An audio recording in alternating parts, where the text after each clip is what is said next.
Hey everyone, it's Friday, September 26th. Let's talk PlayStation. Okay, so real quick, let's cover up a news story that I actually missed last week on Let's Talk PlayStation. This was supposed to be on last week's episode.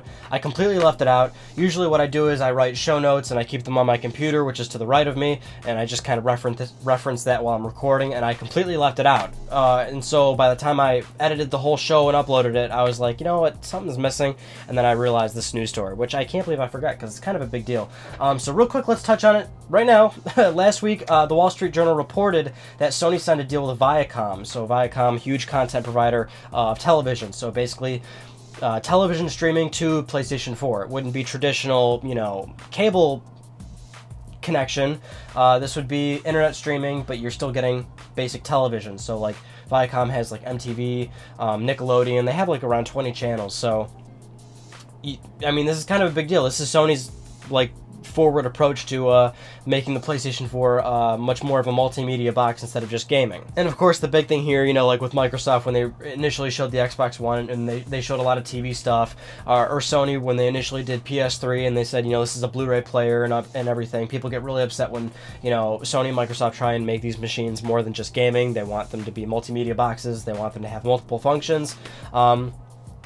You know, I personally understand their point of view because I know Sony and Microsoft make tons of games. I know they support third parties. These are game machines, but I do understand from their point of view that they also want to offer other functions for this device.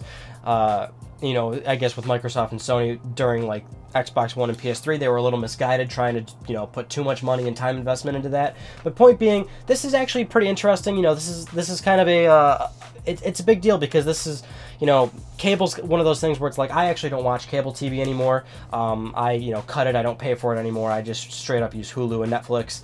And you know, even though I have Hulu and Netflix, I don't have access to every single piece of content that I would like to watch. And this could be a good thing for Sony to help a lot of people in North America, you know, easily cut the cord, you know. If offering internet television streaming to PlayStation or, you know, other Sony services means, you know, even a few extra million, a few extra 100,000 consoles sold or extra accounts on, you know, Sony Entertainment Network, you know, I mean, that would be a good investment on Sony's part, so we'll see what happens. Moving on to some quick Minecraft news. We seem to be talking about this a lot, but 4J Studios has handed over Minecraft PS Vita Edition to Sony for certification, just like when we were talking about them handing the PS4 version over to Sony. When it's in the certification process, that means this game is very, very, very soon to being released. Like, maybe by the time I edit this video and upload it, the news will be out that the game is possibly going to get uploaded next Tuesday on the PlayStation Store, or maybe the Tuesday after. But if the game passes certification, it's going to be up very, very soon, like within the next 2-3 weeks soon, possibly even sooner than that. So finally we will play that game and you can expect a review because I just posted my Minecraft PS4 review. So this one's pretty interesting. As we all know, Sony made the decision to make PlayStation Plus required to play online on the PlayStation 4, but as far as I know, I believe this is the first time Sony is allowing free online play on the PlayStation 4 for a certain period of time. So this weekend, starting today, September 26th, PlayStation Network, you know, online play on PlayStation 4 is free. Monday will be, you know, again, a requirement for PlayStation Plus, but for this weekend, it's free. I mean, I think Sony did this once with Killzone Shadowfall, just that specific title, but pretty much any game you can play online on PS4 for free. And Microsoft does this a lot, actually.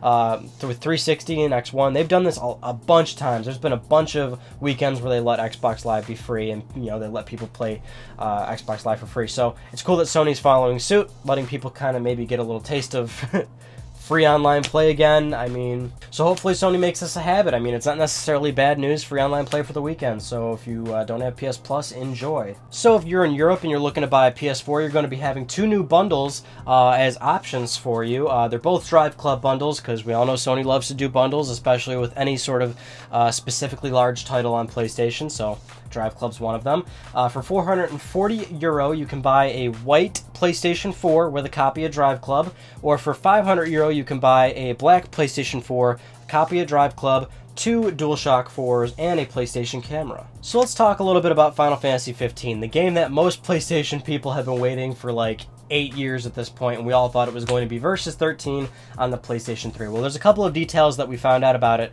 You know, some details trickling out of TGS now that TGS is settling down. We're starting to learn a lot more about this game, and it's great to see that it's finally coming to fruition, because again, we've been waiting 8 years for this thing. Keep in mind when I'm pronouncing Japanese names, there's a good chance that I'm actually going to pronounce it wrong, so, oh well, I mean, I'm going to do my best. But, so basically, as we all know, the game's director for a while was Tetsuro Nomura, and he has actually left the project, and he's going to be directing Kingdom Hearts 3.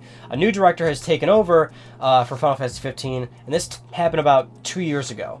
So the new director is Hajime Tabata, and he's taken over directing the game, and he's currently saying that the game's about 55% finished, which, you know, you're initially thinking, like, okay, so it's going to take another 8 years to finish this game, and that's not entirely what he's saying, but rather, you know, the initial, you know, 6 or so years of this game was a lot of transitional work, a lot of changing things, a lot of mixing things up. I think what's really interesting is the details they divulge in terms of the transition from PS3 to PS4 and actually learning a few things we didn't know, which was, you know, now initially when Final Fantasy Versus 13 was announced, it was announced as a PlayStation 3 exclusive, and that was, like, you know, a big game for people. A lot of people bought PlayStation 3s because they knew that PlayStation 3 was going to be the only platform to play that game. And as time went on and people were wondering where that game was, people were asking then Sony Computer Entertainment America president and CEO Jack Tretton. They were asking Jack Tretton, like, is this game still exclusive? Is it still coming? And Jack Tretton would always say in interviews, like, I don't know. And he's like, I don't even know if it's exclusive anymore. And so Hajime has recently revealed that that game actually was going to come to Xbox 360. So years ago, the game was planned for PS3 360, and just 2 years ago, that's when they made the decision to take the project onto PlayStation 4 and Xbox One, and ultimately make a dramatic shift in the game in terms of, you know, where they're actually going, and making the decision to change the name, and I would assume changing pretty much every aspect about the game, in terms of gameplay, in terms of maybe, I don't know, like monsters in the game, you know, certain characters, voice actors, everything. I mean, like, it's 8 years, right? I mean, you got to figure a project that takes that long, you're changing a lot, right? You're not just changing the name of the game, you're changing pretty much everything inside it, because if you are changing the name of the game, that means you're warranting a totally different direction.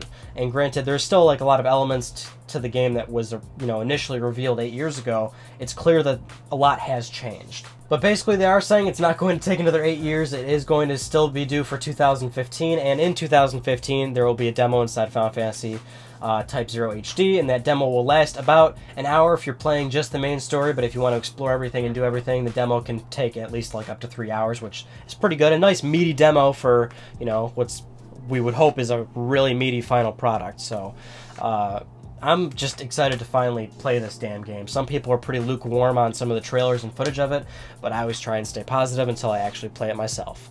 And you should too. Moving on to our next news story, Insomniac Games' Ted Price. Now, Ted Price, the president of Insomniac Games. Insomniac Games, well known for Spyro, Resistance Fall of Man. They did Fuse, and now they're doing Sunset Overdrive exclusively on Xbox One. We all know that.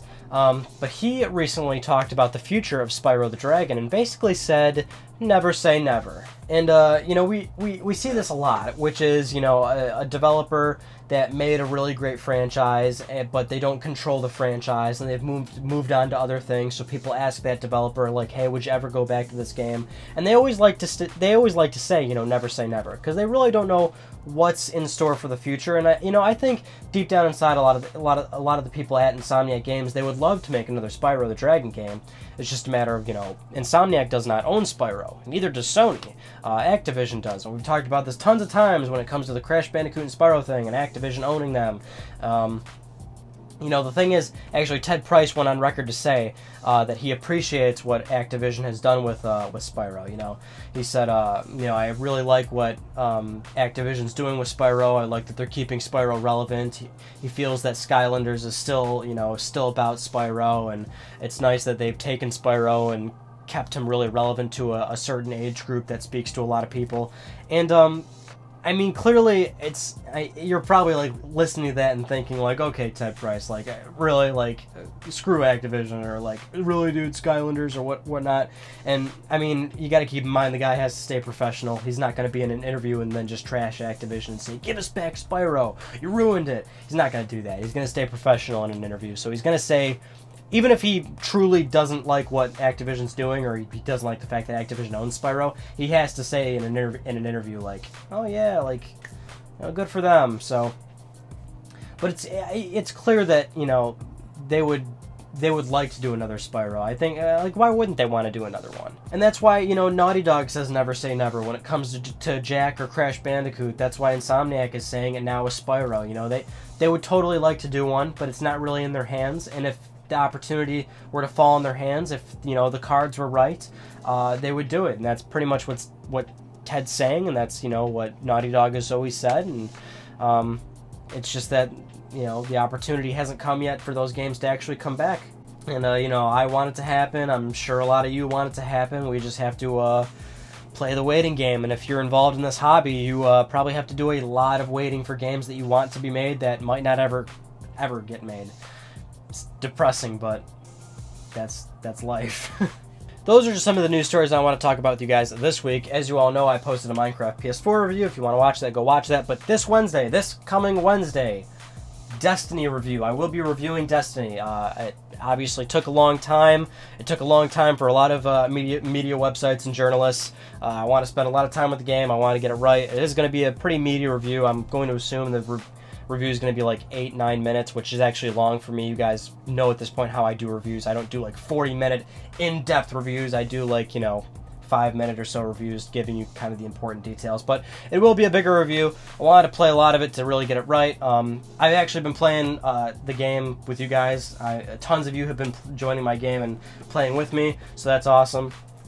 I'll actually be recording. Actually, I will be recording footage for the review sometime this weekend. So if I'm playing and you join the game, you might actually be in the actual final review. So that'd be pretty cool. But that's this Wednesday, so be on the lookout.